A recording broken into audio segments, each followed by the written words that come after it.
Hello students, आज हम देखेंगे क्लास 11th का बायोलॉजी का चैप्टर 2 बायोलॉजिकल क्लासिफिकेशन। इस चैप्टर में हम देखेंगे 5 किंगडम क्लासिफिकेशन। कौन कौन से 5 किंगडम्स है? Kingdom Monera, kingdom protista, kingdom Plantae, kingdom fungi, kingdom animalia. और इस चैप्टर में डिटेल में किंगडम मोनेरा को और किंगडम प्रोटिस्टा को भी एक्सप्लेन किया गया है। इतनी चीज़ें इस चैप्टर में देखेंगे और ये भी देखेंगे कि जो 5 किंगडम्स हैं वो कैसे बने हैं, कैसे 5 किंगडम का ऑर्गेनाइजेशन हुआ। इस चैप्टर में सारी चीज़ें देखेंगे। साथ में जब इनिशियली सबसे पहले जब क्लासिफिकेशन स्टार्ट किया था तो ओनली 2 किंगडम्स ही थे, kingdom Plantae and kingdom animalia. तो इस 2 किंगडम क्लासिफिकेशन में बहुत सारे ड्रॉबैक्स थे।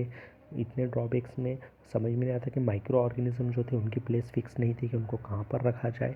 तो उस केसेस में किंगडम मोनेरा को किंगडम प्रोटिस्टा को इस्टेब्लिश किया गया। किंगडम प्रोटिस्टा में तो जब फिर उसके बाद में 3 किंगडम क्लासिफिकेशन हो गया।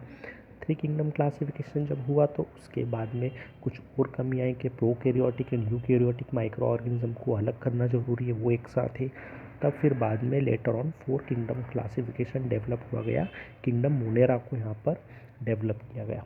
फिर पता चला कि कुछ ऐसे ऑर्गेनिजम्स हैं जिनका सेलुलर स्ट्रक्चर पूरा प्लांटी जैसा है, लेकिन उनका जो पूरा न्यूट्रिशन प्रोसेस है वो पूरी उनकी एनिमल जैसी है। तब उनके लिए एक अलग किंगडम बनाया गया, that was the kingdom fungi. So इस तरीके से टोटल 5 किंगडम हमको अवेलेबल हो गए। Kingdom Monera, kingdom protista, kingdom Plantae, kingdom fungi और किंगडम एनिमेलिया। यहाँ पर इस हमको 5 किंगडम हमको जनरेट हो गए।